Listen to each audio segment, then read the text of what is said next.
দিয়েছি। কোনোদিন আমি বলিনি কাউকে, অনেক কিছু কোনোদিন প্রার্থনা করতে পারিনি আজ পর্যন্ত। আমি ঘরে সবসময় গুছিয়ে দিয়েছি। আমার যখন আমার যখন কামড়েছে দোকান থেকে গেছে, সেটাও আমি অনেকদিন আগে স্বপ্নে দেখেছিলাম যে আমাদের দোকান কি কামড়াবে। আর ওই দিনই আমার কাজটা আমি ছেড়ে দেবো বলে গিয়েছিলাম যে আজকে লাস্ট কাজ করবো। ওই দিনই আমার স্বপ্নটা হয়তো পূরণ হয়েছে। যেদিন আমি কাজটা ছাড়ছি সেই দিনই আমাকে একটু কামড়ালো। আর আমি ওই দিন দেখেছিলাম আমাকে কিছু ডাক্তার সুস্থ করেছিল আর সব ছুঁয়ে দিয়েছিল। তখন আমাকে কে বলেছিল যে প্রভুকে বিশ্বাস করো, ঈশ্বরে বিশ্বাস করো। আমি বলেছিলাম হ্যাঁ আমি বিশ্বাস করি। আমি যখন অজ্ঞান দিয়ে হয়ে দিয়েছিলাম আমার কোনো জ্ঞান ছিল না, তখন শুধু একটাই কথা কানে এসেছিল, তুমি কি ঈশ্বরে বিশ্বাস করো? আমি বলেছিলাম হ্যাঁ আমি বিশ্বাস করি। আমার আর কোনো জ্ঞান ছিল না, আমার মধ্যে কি হয়েছে না হয়েছে আমি কিচ্ছু জানি না।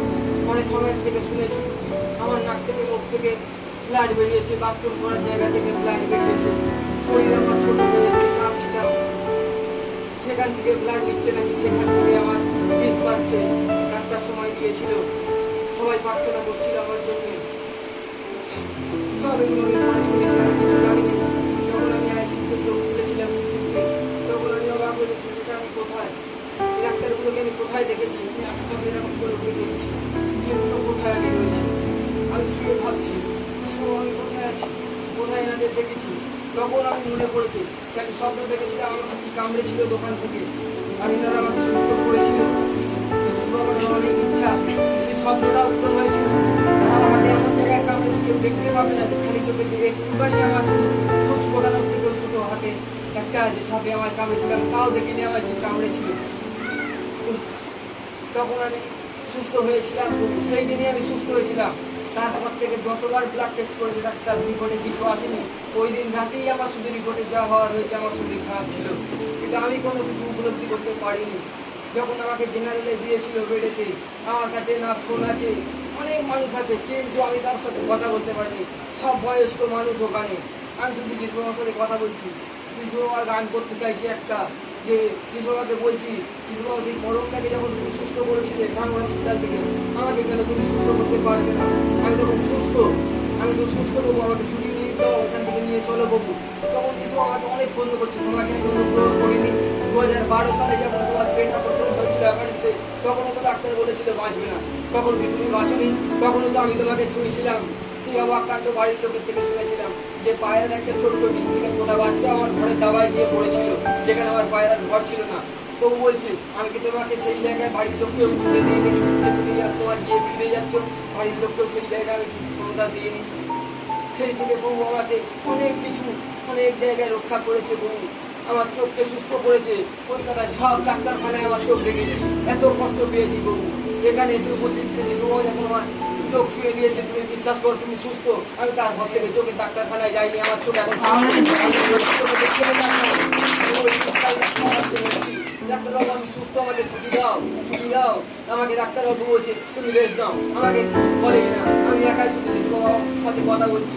আমি দেখছি রাজ্যে যেন কত আলো, ঘোড়ার গাড়ি করে এসে দাসেকে নিয়ে যাচ্ছে, সবাই পিছিয়ে পড়ে কাঁদছে। তখন হৃদয় একা সেই ঈশ্বরের দাস ওখানে মানে দেখছে যে সবাই পিছিয়ে আছে, তখনও কাঁদছে। বলছে এ নাও তোমার পিতা, তোমার এই এক দাসী, তুমি এনাকে নাও, ঈশ্বরে আজ আনন্দ করো যে তোমার এক দাসী এখানে এসেছে। আমি স্বপ্নে দেখছি এগুলো, মানে অনেক কিছু আমি যে কি বলবো, যে সবার একটা অনুগ্রহ আমি ওই দিন যে পেয়েছি। আমি আমি বাড়িতে যখন ফিরেছি আমি দেখতে পাচ্ছি স্বপ্নে যে আমি শয়তানকে চেপে ধরেছি। আমি বলছি দূরা যিশুর নামে শয়তান দূরা। বাড়ির লোক বলছি সবাই প্রার্থনা করো, সবাই বলছে তুই স্থির হয়ে বস, তোকে বলছি প্রার্থনা কর। আমি ওকে ছাড়িনি, তবু আমি ওকে তাড়িয়ে দিচ্ছি। বলছে তোরা এত পশু পাখিকে ভালোবাসিস, সব পশু পাখিগুলোকে আমি ক্ষতি করে রেখে দিয়েছি। তোদের ওই ছোট কুকুরটাকে কে মেরেছে? আমি মেরেছি। আমি যখন তাড়িয়ে দিতে যাচ্ছি শয়তানটাকে, তোকে ছাড়বো না আজকে, শক্ত করে তোকে তাড়াবো আজকে যিশুর নামে দূরা শয়তান। তখন দেখছি মামাদের বাড়ির ওই রাস্তায় আমি ওকে তাড়িয়ে দিতে যাচ্ছি। তখন দেখছি মামাদের কুকুরটাকে শয়তানে মেরেছে। এইরকম কিছু আমাকে স্বপ্নে দেখাচ্ছি। তখন আমি দেখতে পাচ্ছি আমি যখন মাঠে বসে আছি, সুবাবাকে মনে মনে বলছি সবাই তারা কথা দেখেছি, আমি কোনোদিন দেখিনি। বন্ধুকে বলছি, আর ও আকাশের দিকে তাকিয়ে আছে। 5 মিনিট পর তারা খুঁজে পড়েছে। ও আমাকে দেখে বলছে দেখ আকাশ থেকে তারা খুঁজে পড়ছে, তুই একটু আগে বলেছিলি। তখন আমি যিশু বাবাকে চাওয়ার কিছু ছিল না তখন। আর যিশু বাবা, তুমি আমার কথাটা শুনেছো তাহলে? আমি আর অনেক বন্ধুকে বলেছি, ওরা ভালো করে থাক, করে জীবনে অনেক ক্ষতি হতে চলেছে। ওরা আমাকে গুরুত্ব দেয়নি, পরে ফোন করে বলেছে, সাগর তুই বলার পর থেকে ভক্তি সাগর, জীবনে আমি কাউকে পাশে পাইনি, আমি অন্ধকারে পড়ে আছি। ওই এক বন্ধু বসে আছে, ওকে বলছি বাবু তোকে নিয়ে খারাপ স্বপ্ন দেখেছি, সাবধানে থাক। তোমাকে ফোন করে বলছি সাগর আমার গেলে ফিরতে গেছে, আমার জীবনে কি নেই এখন আমার। আমি সবাইকে বলতাম আমি পালাতাম ঈশ্বরের থেকে, ঈশ্বর আমাকে বলতো তুমি পালাও কেন, আমি তো তোমাকে অনুগ্রহ করেছি, কিন্তু তবু আমি পালিয়ে যেতাম। ঈশ্বর তখন বলছিল, আমি একটা গান করতে চাইছিলাম, করন্দা যে বাহিনী অনেক সদাপ্রভু ঈশ্বর, খালি হসপিটালে একটাই গান ঢুকে আসছে, সদাপ্রভু ধন্যবাদ করো কেন রাতে এই গানটাই খালি আমি হসপিটালে ওই দিনে করছি। যখন আমি গিয়েছি তখনও বৃষ্টি হয়েছে, খুব বৃষ্টি হয়েছে। যেদিন ডাক্তার আমাকে বলেছে ছুটি, আমি আগের দিন রাতে হাসপাতাল করছি, ডাক্তার তো বলেছে 4 দিন পরে ছুটি দেবে। 3 দিন পরে কাকা এসে বলছে হার্টের কন্ডিশন খুব ভালো নেই, ডাক্তার ছুটি দেবে না, রেখে দেবে। আমি তখন বলছি কৃষ্ণ বাবা রাত্রেবেলা একা একাই করছি, যে কেউ তো নেই এখানে, যে চোখের সামনে দুটো মানুষ মারা গেছে, আমি ভয় পাইনি তখন। একজনকে হসপিটালে বলছি যে ঈশ্বর আছে, সুস্থ করবে, গালাগালি দিয়েছে আমাকে, আমি কিছু বলিনি। সবাই ছুটি হয়ে গেছে, আমাকে বলছে তোরও ছুটি হয়ে গেছে। উনিও ওখানে বেডে পড়েছিল ওই হসপিটালে, কারণ ওই ঈশ্বরকে গালাগালি করেছিল। আমি সেটাও ভাবছিলাম ঈশ্বর তার প্রমাণ তাকে দিয়েছে। বলছি সবাই একটু ছুটি হয়ে যাচ্ছে, সুস্থ, কালকে আমাকে ছুটি দাও। যাই হোক তোমার কাছে সব কিছু যখন মনে মনে বলে উত্তর দিয়েছে, আর জোর করে বলছি তুমি কাল আমাকে ছুটি দাও।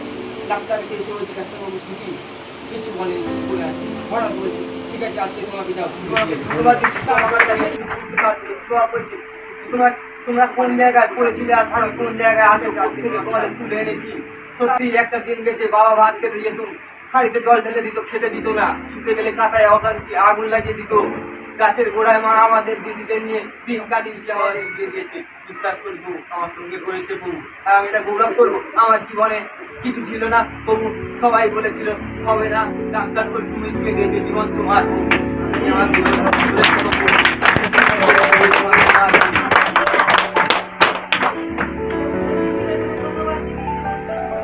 আমি যখন যিশু বাবা আমাকে দেখাচ্ছে স্বপ্নেতে যে আমি ওখানে বসে রয়েছি, যিশু বাবা এখানে প্রার্থনা করছে, এই ঘর একটা অন্যরকম, যে এটা আমরা ধারণা করতে পারবো না। এই ঘরে যিশু বাবা সবসময় থাকে, যে যেদিন আমি শুক্রবার ধন্যবাদ দেবো, পুরো ঘরে লোক ভর্তি থাকবে, আনন্দ হবে যে আমি ফিরেছি প্রভু। আর এই ঘর মানে এখানে সবাই থাকবে, এখানে এরকম দাসী থাকবে, যিশু বাবা এখানে থাকবে। সেদিন আমাদের বাড়িও প্রার্থনা হয়, আমি দেখছি যিশু বাবা আমাদের জন্য এখানে প্রার্থনা করছে, হাঁটু বেড়ে আমাদেরকে হাত ধরে এইভাবে সবাইকে নিয়ে প্রভু। তখন আমি দেখছিলাম অনেক কিছু প্রভু আমাদের দেখাচ্ছিল।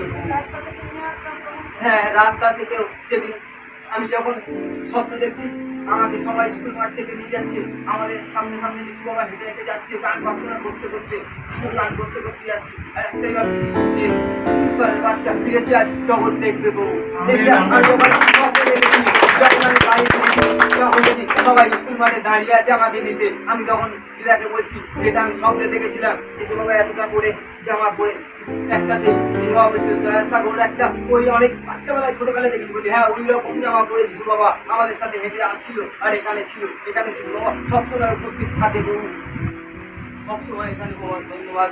আজ আমি এখানে দাঁড়িয়ে আছি যিশু বাবা।